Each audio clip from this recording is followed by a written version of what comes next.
If you want X, formerly Twitter, to remind you to add image descriptions, this quick tutorial will show you exactly how to turn that setting on in just a few clicks. This is a helpful accessibility feature if you post images regularly and want a reminder to include alt text before publishing. If this video helps, make sure to hit like and subscribe for more simple tech tutorials. Let's get into it.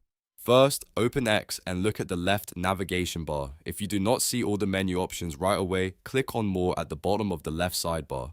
This will expand the full menu. From there, click Settings and Privacy.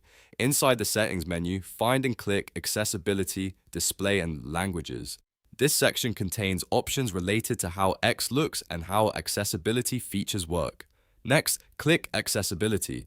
Now you should see the accessibility options for your account. Find the setting labeled Receive Image Description Reminder. Turn that toggle on. Once it is enabled, X will remind you to add image descriptions when you upload images, which can help make your posts more accessible and complete.